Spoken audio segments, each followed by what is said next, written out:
आबरू सिलसिले चिश्तिया, सुल्तानुल मशाइख सैयदना निजामुद्दीन औलिया, फवाइदुल फवाद में आपके जो मलफूजात है उसमें बात मौजूद है। फरमाते गौस पाक की शान ये है, गौस पाक की शान ये कि उनकी चौखट पे पड़े रहने वाले कुतुब और अब्दाल होते हैं, पड़े रहने वाले। महबूब इलाही अपने मलफूजात में फरमाते हैं कि एक शख्स जिसके हाथ पैर मफलूज हो गए थे, हाथ पैर पे फालेज हो गया था, तो वो दरवाजे पे पड़ा हुआ तौबा तौबा कर रहा था। वो शख्स, अंदर एक मुरीद आता है और आकर कहता है सरकार आपके दरवाजे पे जो शख्स पड़ा है काबिल रहम उसकी हालत है, उसको माफ कर दें। फरमाया कि जा, अभी उसकी माफी नहीं होगी। उसने तकब्बुर किया, कहा सरकार आप उसकी सिफारिश करें, उससे तौबा की तौफीक मिले। गौस पाक ने अपने मुरीद से फरमाया पहचानता ये कौन है, ये जो दरवाजे में पड़ा तौबा तौबा कर रहा है, पहचानता है कौन है? कहा नहीं, कहा ये अपने वक्त का अब्दाल है, अब्दाल। अब्दाल किसको कहते हैं? हमारे उलमा जानते हैं अब्दाल किसको कहते हैं। अल्लाह के रसूल अलैहिस्सलाम फरमाते हैं बारिश अब्दालों के सदके में बरसती है, बकरियों के थनों में दूध अब्दालों के सदके में आता है, अनाज अब्दालों के सदके में उगता है, उम्मत की आई हुई मुसीबत अब्दालों के सदके में टलती है।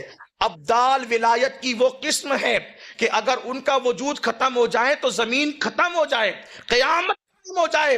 और वो अब्दालों में से एक अब्दाल गौस पाक की चौखट पे पड़े हुए तौबा तौबा कर रहे हैं। फरमाया सरकार ये अब्दाल है, और बयान कौन कर रहा है? हजरत महबूब इलाही बयान कर रहे हैं इसको।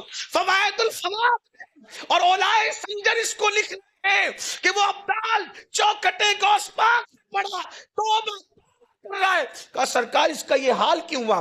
फरमाया मेरी बेअदबी करने से। फरमाया मेरी बेअदबी करने से। कहा क्या बेअदबी कर दी? कहा कि अब्दाल हवा में उड़ते हुए जा रहे थे, 3 अब्दाल हवा में उड़ते जा रहे थे। जैसी मेरी खानका मेरा मदरसा आया, एक अदब से इधर हट गया, दूसरा अदब से उधर हट गया कि शेख अब्दुल कादिर जिलानी की खानका आ गई।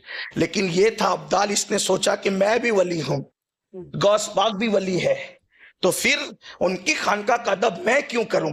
एक उधर हटा एक उधर हटा, ये जैसे ऊपर गया इसको पटक दिया गया नीचे। और फरमाया कि इसका ये हाल हो गया। सिर्फ कब? गौस पाक की खानका के ऊपर से गुजरने का नतीजा ये है। जबान से कोई तौहीन नहीं की, जबान से कोई बेअदबी नहीं की, जबान से कोई गुस्ताखी नहीं की, बस हम भी वली ये भी वली, हम इनकी खानका का एहतराम क्यों करें? गौस पाक फरमाते पटक दिया गया, अहवाल सर्व कर लिए गए। विलायत देना भी गौस पाक के हाथ में है और देने का मकाम तो अपनी जगह है। फरमाते देना भी मेरे इख्तियार में है और मुझे सलबुल अहवाल की मंजूरी मिली है, यानी विलायत देता भी हूं और जिसकी भी लेता हूं। हुजूर गौसुल आजम दस्तगीर ने फरमाया, मुजद्दिद अल-फसानी शेख अहमद सरिंदी फरमाते हैं कि कोई वली जो तकदीर नहीं बदल सकता, तकदीर की मुख्तलिफ किस्में हैं, उसकी तरफ नहीं जाता। बाज ने 5 का, बाज ने 3 का, कुछ लोग एक ही मानते हैं। लेकिन मैं उलमा के तशरीहात की तरफ जाए बगैर कहता हूं, मुजद्दिद अल-फसानी कहते हैं कि जो औलिया, सारे औलिया जो तकदीर नहीं बदल सकते, तकदीर की उस किस्म को तन्हा गौसुल आजम दस्तगीर बदल सकते हैं। तकदीर बदलने का इख्तियार कुदरत ने उनको दिया। तकदीर किसे कहते हैं? तकदीर किसे कहते हैं? कुरान कहता है ला तब्दील लिकलिमातिल्लाह, अल्लाह के कलमात बदलते नहीं, लेकिन जो महबूब होते हैं उनकी शानें क्या होती है। मैं इस वक्त तकदीर की तशरीह नहीं करता, लेकिन इतना जरूर कहता हूं खुदा के अम्र का नाम तकदीर है। और गौस पाक कहते हैं, मुजद्दिद अल-फसानी ने लिखा, उसको बदलने का इख्तियार अल्लाह तबारक व तआला ने गौसुल आजम दस्तगीर को अता फरमाया।